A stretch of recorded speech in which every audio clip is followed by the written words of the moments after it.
Nós vamos ler 2 textos grandes, vai estar na tela para vocês. Esses 2 textos parecem ser iguais, escritos pela mesma pessoa.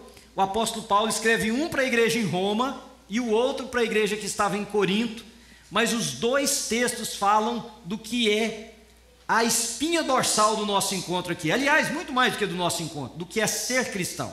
Então eu vou começar em 1 Coríntios 12, aí eu faço o 13 e aí a gente vai, tá bom? 1 Coríntios capítulo 12, versículo 13.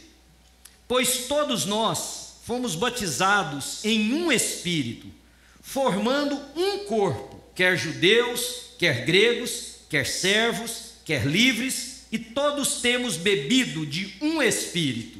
Porque também o corpo não é só um membro, mas muitos. If the foot says, I am not a part of the body because I am not a hand, that does not make it any less a part of the body. Porque também o corpo não é um só membro, mas muitos. É isso mesmo, Carol? Se o pé disser, porque Não, 16. 16, desculpa. Yeah. E se a orelha disser, porque não sou olho, não sou do corpo, não será por isso do corpo? E se todo o corpo fosse olho, onde estaria o ouvido? E se todo fosse ouvido, onde estaria o olfato? Mas agora Deus colocou os membros no corpo, cada um deles como quis.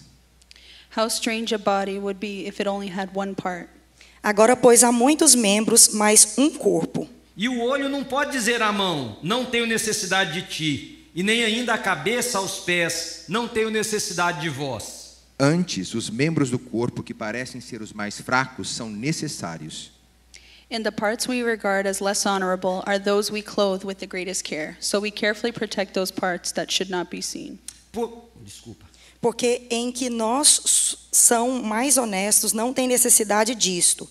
Mas Deus assim formou o corpo, dando muito mais honra ao que tinha falta dela. Para que não haja divisão no corpo, mas antes tenham os membros igual cuidado uns dos outros. De maneira que um membro padece, todos os membros padecem com ele. E, se o membro é honrado, todos os membros se regozijam com ele. All of you together are Christ's body, and each of you is a part of it. Agora, Romanos capítulo 12, nós vamos ler também do versículo 2 ao 8. O versículo 2 diz o seguinte, de Romanos 12. Não imitem o comportamento e os costumes deste mundo, mas deixem que Deus os transforme por meio de uma mudança em seu modo de pensar, a fim de que experimentem a boa, agradável e perfeita vontade de Deus para vocês. Porque, pela graça que me é dada, digo a cada um dentre vós, que não saiba mais comer do que convém a saber, mas que saiba com temperança, conforme a medida da fé que Deus repartiu a cada um. Just as our bodies have many parts, and each part has a special function. Assim, nós que somos muitos, somos um só corpo em Cristo, mas individualmente somos membros uns dos outros. Deus, em sua graça, nos concedeu diferentes dons. Portanto, se você tiver a capacidade de profetizar, faça-o de acordo com a proporção da fé que recebeu. E se é ministério, seja ministrar. E se é ensinar, haja dedicação ao ensino. If your gift is to encourage others, be encouraging. If it is giving, give generously. If God has given you leadership ability, take the responsibility seriously. And if you have a gift for showing kindness to others, do it gladly. Amém, amém. Louvado seja o Senhor Jesus. Irmãos, o corpo de Cristo não é uma única coisa. O corpo de Cristo é uma unidade. Nesta unidade nós temos um fenômeno, porque nós temos diversidade na unidade. Somos diferentes, pensamos diferentes, falamos línguas diferentes, como foi lido aqui, mas no corpo de Cristo todos nós funcionamos, se é que entendemos o Evangelho, para a honra e para a glória de Jesus Cristo. Então, assim como no corpo, nós temos diferentes membros, e alguns dos membros nós nem sabemos por que existe. Não sei se você sabe para que aquele dedinho pequenininho do pé lá está lá. Só serve, como alguém disse no primeiro culto, para acertar quino e canto de móvel e machucar, mas está lá. As mulheres, quando pintam as suas unhas, não pintam só os 4 primeiros dedos, pintam 5. O corpo precisa de tudo que há no corpo para a sua funcionabilidade. Ser cristão e não servir, ser cristão e não atuar para o corpo de Cristo é não compreender o cristianismo. Então hoje eu quero, nesse tempo limitado que eu tenho, dar a vocês 3 princípios para a nossa comunidade pensar por que nós estamos gastando um tempo, um esforço de fazer um culto onde a gente diga: você precisa entender que ser cristão é se envolver, ser cristão é servir. Os 2 textos que por si só já falavam, nós poderíamos parar aqui, fechar a Bíblia e ir para casa, o quanto esses 2 textos falam com a gente sobre isso, mas se você prestou atenção na mensagem dos 2, eu quero te dar 3 conselhos para você pensar. Primeiro deles, servir, se envolver, doar, participar, é andar na contramão da sociedade que nós vivemos. Eu vou repetir para você: servir, se envolver, doar, participar, é andar na contramão da sociedade que nós estamos vivendo. Porque a sociedade que nós estamos vivendo é extremamente egocêntrica. Ela é extremamente antropocêntrica. Nós somos o centro de tudo. Tudo deve girar a nosso favor. Tudo deve nos favorecer. Tudo deve me fazer sentir bem. E a igreja aprendeu muito bem isso.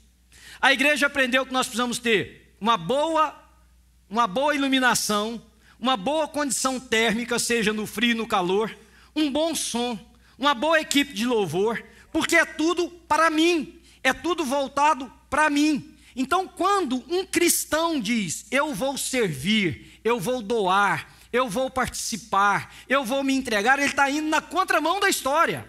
Agora veja o que o texto de Romanos 12, o versículo 2 diz: não imitem o comportamento e os costumes deste mundo. A primeira parte.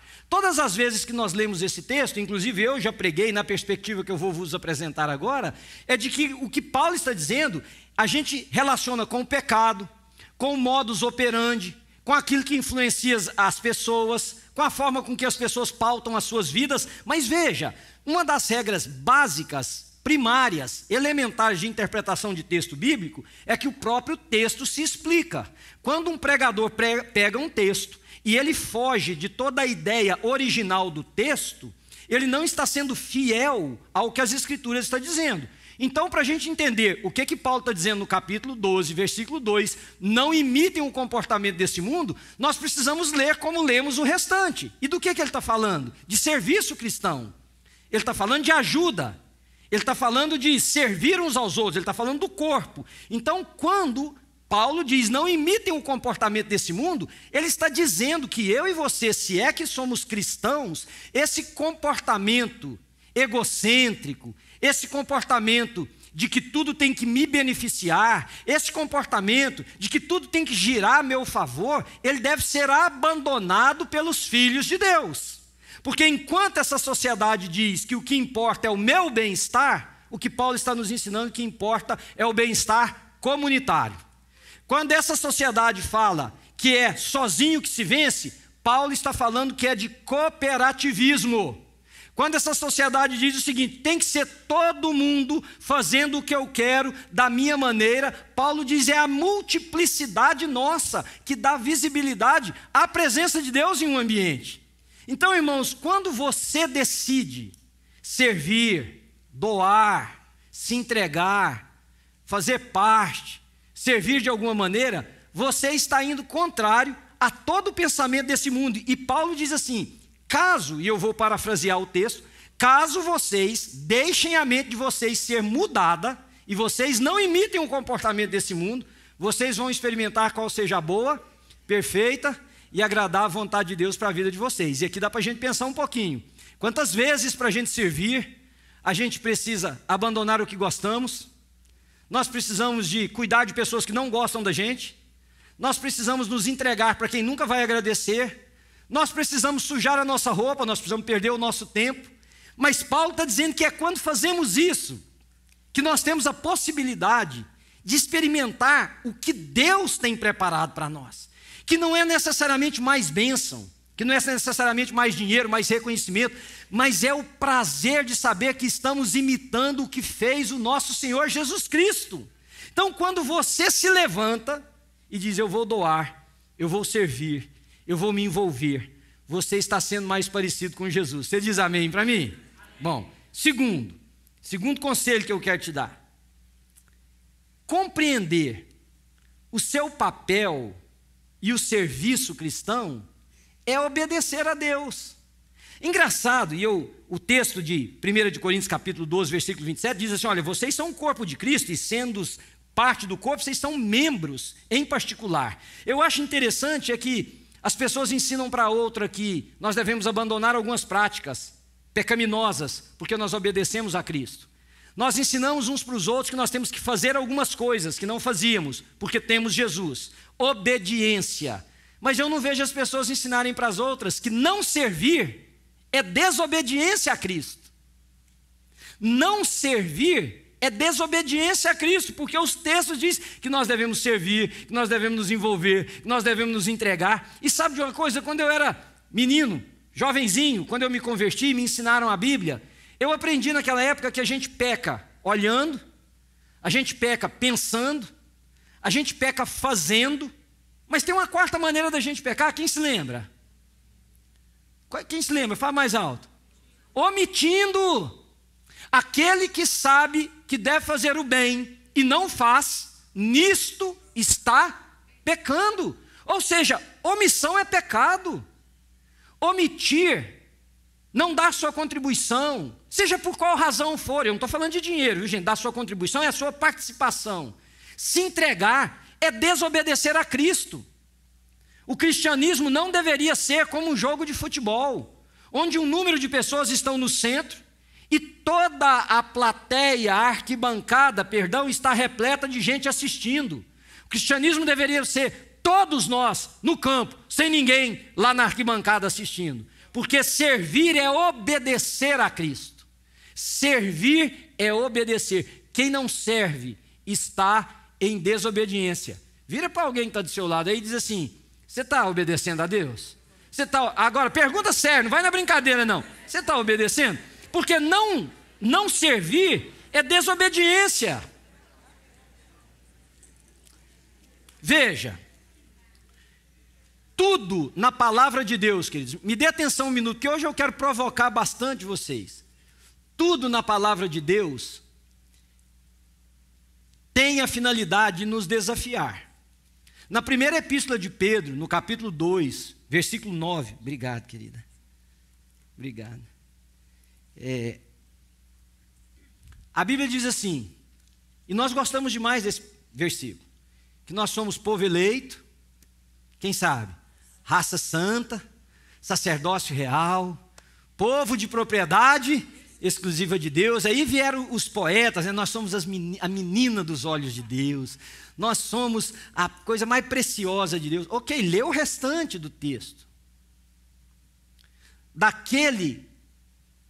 Por que nós somos tudo isso? Para sermos anunciadores daquele que nos chamou de um mundo de trevas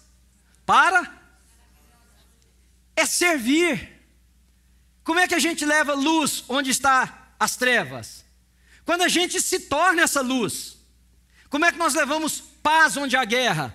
Quando nós vamos ser o objeto de paz, como é que nós ajudamos a ter restauração, perdão? Quando nós nos entregamos para ser mártir. Como que a gente agrega outras pessoas? Quando nós somos promotores do bem, de paz. Então não obedecer, não servir, perdão, é desobediência a Deus.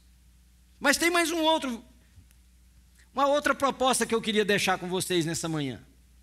Sirva também na igreja. O que você quer dizer com isso, pastor? Igreja, querido, somos nós. Igreja não é prédio. Você entende o que eu estou dizendo? Igreja não é prédio. Igreja é um conjunto de irmãos e de irmãs, de homens e mulheres, rapazes e moças, chamados, redimidos, no sangue do Cordeiro, para honrar e glorificar o nome do Senhor. Prédio é o lugar que a igreja usa para congregar estes que foram chamados pelo sangue do Cordeiro para se tornarem filhos de Deus. Então é importante a gente servir o prédio. Mas servir o prédio não é servir a igreja. Muita gente serve na igreja, mas não serve a igreja. Por quê? Porque isso aqui é importante. Vocês viram quantos irmãos envolvidos aqui.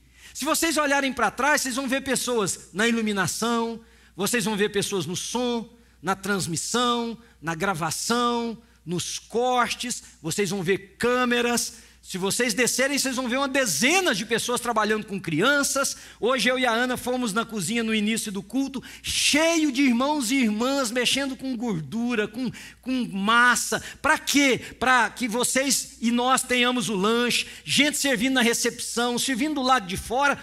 Nós estamos servindo na igreja, porque isso é importante. Nós ouvimos o testemunho de um irmão cuja mãe, a tantas mil milhas de distância, pode usufruir do culto dessa comunidade, porque nós estamos trabalhando na igreja. Você pode estar aqui e os seus filhos estão ali, cuidados, porque tem gente trabalhando na igreja. Mas isso não pode ser a sua compreensão do que é servir à igreja.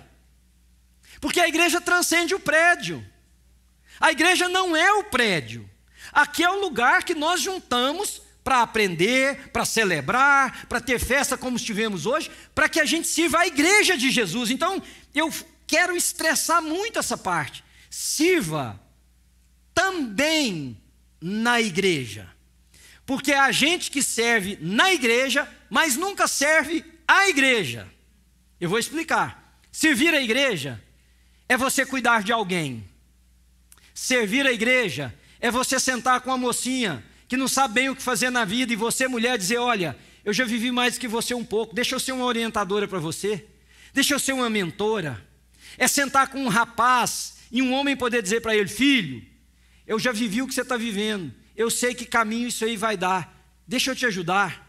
É orar com alguém que precisa, é visitar alguém que tem necessidade, é ensinar a palavra de Deus. Irmãos, olhem para mim, se você serve na igreja, mas você não serve à igreja, você não serve. Deus não tem peão, Deus não precisa de funcionário.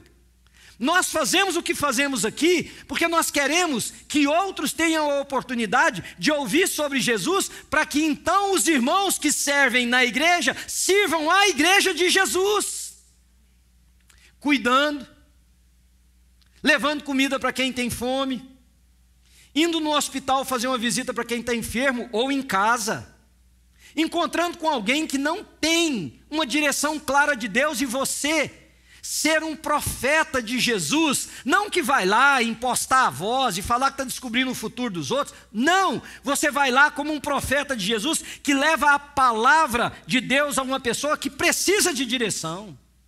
Sabe como que você serve à igreja? É ajudando a tirar do coração das pessoas o rancor, a mágoa, que vai se estabelecendo através dos anos de convivência. Sabe como que você serve a igreja? É ajudando as pessoas a entenderem amor e amando.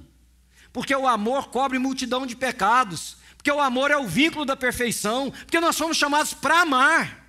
Sabe como que você serve a igreja? É você pegando uma pessoa e dizendo para ele o seguinte: olha, espelha em mim. Eu vou te ensinar como é que você faz negócio. Eu vou te ensinar como você lida com a sua sexualidade. Eu vou te ensinar como você lida com as suas finanças. Se espelha em mim, anda comigo, me permita te ajudar. Sirva também na igreja. Se você me perguntar: pastor, onde você prefere que eu sirva? Aqui fazendo alguma coisa? Ou lá fora cuidando de algo? Lá fora. Aqui a gente se vira, aqui é casa. Então, se a comida não está muito boa no dia, é casa. A gente aguenta a comida salgada, a gente aguenta a comida que queimou, a gente aguenta quando não tem comida. Mas quem está lá fora está morrendo sem Jesus. E não adianta nada nós termos uma igreja cheia de funcionários que não servem à igreja de Jesus. Você entende o que eu estou dizendo, irmãos? Foi por isso que nós enchemos aquele salão ali atrás de oportunidades para você servir na igreja. Mas quem sabe, servindo na igreja, você vai entender que o que nós queremos que você faça é servir a igreja de Jesus, com o seu dom, com o seu talento, com aquilo que Deus colocou em você. Porque só assim nós vamos cumprir o chamado de Jesus Cristo. O apóstolo Paulo deixou extremamente claro para nós, nesses dois textos, que a funcionabilidade desse corpo depende da minha parte, da sua parte. Depende da minha compreensão, depende da sua compreensão. Você imagina se há uma greve aqui no meu corpo e o estômago diga assim: ô língua, que é grande, estou meio chateado com você, não vou funcionar hoje. Aí a língua diz assim: você está chateado comigo, estômago? Então eu vou dizer o seguinte: todo alimento que entrar pela minha boca, eu não vou colocar enzima nenhuma neles. Vai descer do jeito que entrar na minha boca, vai descer aí, o nosso estômago estouraria. Você imagina então se o pâncreas entra na briga e diz assim, então o negócio em cima está feio. Então também hoje, shut down, my day off. Não vou funcionar. Nós estaríamos mortos, queridos. Eu usei uma forma de caricatura para dizer para você que quando você deixa de funcionar, você está com doses homeopáticas matando o corpo. Você está sendo omisso. E a sua omissão vai produzir morte. Morte de uma pessoa, morte de 2 pessoas, de 10 pessoas. Jesus Cristo não nos chamou. Não existe isso na Bíblia. Para que um homem fique na frente todo domingo falando para um grupo de pessoas que se sentem bem ou mal de acordo com aquilo que é feito aqui e que vão viver a vida dele da maneira que quer. Todos nós, eu inclusive, sou discípulo de Jesus junto com você. E o discípulo de Cristo precisa servir a Cristo. E não me diga assim, eu sirvo a Deus limpando banheiro, não. Na cozinha, não. Tá certo, entendam, isso é servir a Deus. Eu não sirvo a Deus pregando. Eu sirvo a Deus também pregando. Você não serve a Deus só na cozinha, você serve a Deus também na cozinha. Você não serve a Deus cantando, você serve a Deus também cantando. Mas nós só servimos a Deus, só, quando nós servimos alguém. Uma pessoa, gente, que você toca, que você sabe que existe. Como o oposto também é verdade. Todas as vezes que nós desprezamos o serviço a alguém, seja por omissão, seja por falar mal, seja por não perdoar, seja por não ajudar, seja por não ensinar, nós estamos pecando. Há perdão na casa, porque tem gente que sabe perdoar. Há amor na casa, porque tem gente que sabe doar. Há cuidado na casa, porque tem mãos e braços. Há cuidado na casa, porque tem gente para pegar no colo, tem gente para carregar no braço. Onde é que você está? Em que você serve? Eu não posso terminar esse culto nosso sem fazer com você um apelo. Mas eu não vou fazer um apelo para você vir à frente, eu não vou fazer um apelo para você levantar sua mão, eu vou fazer um apelo para que o Espírito Santo de Deus possa tocar o seu coração de uma maneira como talvez nunca você foi tocado. Um dia, lá no céu, eu não sei quem vai estar lá na portaria, você não imagina, querido, que quem estiver lá e você chegar vai perguntar para você, o que é aqui? Quanto dinheiro você doou lá na igreja? Não vai perguntar você quantos cultos você assistiu. Não vai. Não vai perguntar você quantos ministérios você foi parte.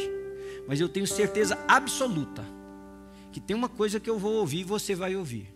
Um dia conversando com uma irmã aqui na igreja, ela falou assim para mim, pastor, Deus assim, eu acho que Deus me deu uma revelação de como vai ser lá no último dia. Ô, irmãos, quando alguém fala que tem uma revelação, eu já fico meio bambo com a revelação. Não que eu não creia que em revelação, muito pelo contrário. Mas é porque tem umas viagens, não tem? Ela disse assim para mim, sabe como é que vai ser lá no último dia, pastor? Eu falei, não, me ensina. Ela disse assim, nós vamos chegar diante de Deus, vai estar todo mundo lá. Eu falei, todo mundo? Todo mundo. Aí vai falar, por exemplo, seu nome. Por que ela não usou o nome dela? Eu não sei até agora, né? Vai chamar o seu nome. Aí vai passar num telão assim, sua vida, pastor, inteirinha. Eu falei, minha vida não, quero não. Posso não, minha mulher não deixa não. Não, senhora. Passar a minha vida, todinha minha vida? De jeito nenhum. Primeiro porque Jesus já me perdoou. Seja lá o tempo atrás na vida. E tem, como tem na sua também. Não fica rindo de mim porque tem na sua. Se ele já me perdoou, por que ele vai me expor lá tudo de novo? Aí alguém vai me falar, você fez isso então, pastor? Aí você imagina, já não é mais céu, é inferno. Porque eu de cá vou responder, vai às favas. Não tem nada com a minha vida, cuida da sua. Também vai passar aí daqui a pouquinho. Então já não é céu. Eu falei, irmã do céu, que coisa louca é essa? Vai passar minha vida no céu, sua vida no céu. Mas uma coisa eu falei para ela naquele dia e eu tenho certeza, queridos. Deus vai me olhar nos olhos. E eu quero dizer para você, Ele vai te olhar nos olhos. E Ele vai perguntar uma coisa. Manuel, não vou falar o nome de vocês aqui por causa da gravação. Cada um de vocês. O que é que você fez com a vida do meu filho? Isso Ele vai perguntar, queridos. E eu não vou poder dizer para Ele, Senhor, eu usei o nome de Jesus para odiar os outros. Eu usei o nome de Jesus para não aceitar ninguém que era diferente de mim. Eu usei o nome de Jesus para ser agressivo. Eu usei o nome de Jesus para parecer melhor do que os outros. Eu usei o nome de Jesus para me promover. Eu usei o nome de Jesus para parecer que eu sou enquanto Ele deveria ser. Eu usei o nome de Jesus para não perdoar quem me ofendeu. Querido, você pode ter certeza. Brincadeiras à parte, não vai passar telão. Eu tenho certeza que não vai ter isso. Mas Deus vai te olhar nos olhos, vai te chamar pelo nome. Eu queria que você ouvisse o seu nome agora aí no seu ouvido, como se Deus estivesse falando com você. O que você fez com a vida do meu filho, que eu doei para você? Porque eu, com tudo que poderia passar lá no telão, e pode, na vida de cada um de nós precisamos poder olhar para Deus e dizer, Senhor, eu fiz como a parábola lá, ó, dos talentos. O Senhor me entregou, fiz o que eu dei conta, está aqui, estou devolvendo para o Senhor. Não escondi, não enterrei. Não fiquei com medo de não ter lucro suficiente, não fiz nada. Eu fiz o que eu dei conta, está aqui. Porque para esse, e essa é a frase do meu sonho. Não é do meu sonho no intuito de que pode ser que eu não vou ouvir. Eu tenho absoluta certeza que eu vou ouvir. Não é arrogância, não é prepotência, que é promessa de Jesus. Servo bom e fiel. Essa é a frase do meu sonho. Servo bom e fiel. Não vai perguntar que tamanho de igreja que eu pastoreei, quantas pessoas que eu batizei. Não vai perguntar você quantas vezes você serviu um departamento infantil, música. Ele vai dizer servo ou serva bom e fiel. Agora você tem que se perguntar, eu tenho consciência que eu posso ouvir essa frase de Jesus? Agora eu quero te dizer que Deus não está à venda, então não importa que tanto dinheiro você doou aqui não. Nosso dinheiro promove aquilo que vocês viram. Gente lá no Amazonas, cuidando de pessoas sem ganhar um centavo. Bicicletas sendo doadas na África, construções para crianças em diversos lugares do mundo. Sim, nós damos o dinheiro. Sim, nós colocamos dinheiro juntos aqui, inclusive o meu. Porque nós entendemos que nós podemos fazer muito pelo mundo. Mas isso não tem nada a ver com o que eu estou dizendo aqui. Responda para você. Você pode chegar diante de Deus e você vai ouvir essa frase? Servo bom e fiel. Você foi fiel no pouco. Porque a gente às vezes acha até que foi dado muito para a gente. Não, fomos fiel no pouco. Aí Deus vai falar assim, vem para casa. Vem para aquilo que eu preparei para os meus filhos. Irmão, isso aqui é mais do que um bannerzinho. Isso aqui é a compreensão do que é ser cristão. Quem ama serve na igreja e serve à igreja. Quem é cristão serve na igreja e serve à igreja. Podemos orar? Que o Espírito Santo de Deus te incomode muito nessa manhã. E às vezes a gente pode servir à igreja desviando os nossos pés de caminhos errados, de propostas que não condizem com o Evangelho. Isso também é servir. Fazer com que outros vejam em nós o caráter de Jesus. Pai querido, louvado seja o teu nome pelo nosso encontro aqui nessa manhã. Pai, que alegria vai no meu coração quando eu chego nessa igreja e vejo cedo homens carregando coisas para o lado de fora, mulheres, jovens, gente com um sorriso no rosto, arrumando ambientes, trabalhando a música, cuidando de aparelhos, levando crianças ao banheiro, cozinhando. Pai, que alegria, porque isso é a compreensão de que nós somos salvos para servir as pessoas. Como o próprio apóstolo Paulo escreveu, nós fomos feitos para o sacrifício dos outros. Somos esses que se desgastam, que se desdobram, para que os outros tenham vida. Pai, nessa manhã eu quero te agradecer, porque tudo nessa igreja foi a expressão disso nessa manhã. E que alegria ver o número de camisas pretas no corpo das pessoas e tantas outras que não estavam, mas que dedicam as suas vidas a servir alguém. Mas Pai, nessa manhã eu quero pedir que o Teu Espírito nos incomode, porque o Senhor não tem funcionários, o Senhor tem filhos. Aqui é um lugar e um dia em que nós, os filhos, dedicamos um pouco do que temos para os outros. Mas quem serve a igreja que está aqui nessa manhã, Senhor? Espírito Santo de Deus, incomode. Pergunte agora, Pai. Mexa no coração. Cause desconforto. Mas pergunte a alguém. Deixa essa pessoa ouvir a voz do Senhor. Você serve a igreja? Ou você serve na igreja? Senhor Jesus, que o Teu Espírito nos incomode tanto, tanto, que esse cristianismo, Senhor, de banco, de desculpas, de mágoas, de ofensas, de pessoas, de gente que fez contra eu, gente que fez isso para mim ou contra, seja quebrado agora pelo poder que há no nome de Jesus. Seja quebrado pelo poder que há no nome de Jesus. E como o texto que nós lemos, quem profetiza, profetiza à medida da sua fé. Quem é generoso, seja generoso com abundância. Seja, Senhor, através de nós. Faça, quem preside, que faça com diligência. Quem ensine, que se dedique ao fazê-lo. Senhor, que a New Life seja uma igreja de gente que serve a igreja. E inclusive, ao servir a igreja, tem um dia na semana que nós servimos na igreja, Senhor. E que o Senhor mude a nossa caminhada para a honra e para a glória do Senhor. Fica de cabeça baixa um pouquinho, querido. E eu queria fazer uma pergunta para você. Seus olhos estão fechados, não tem ninguém olhando para a vida de ninguém. Quem entende que precisa começar a servir a igreja versus na igreja? Dá um sinalzinho com a sua mão para mim. Aí você pode abaixar, viu? Só. Que maravilha. Que maravilha.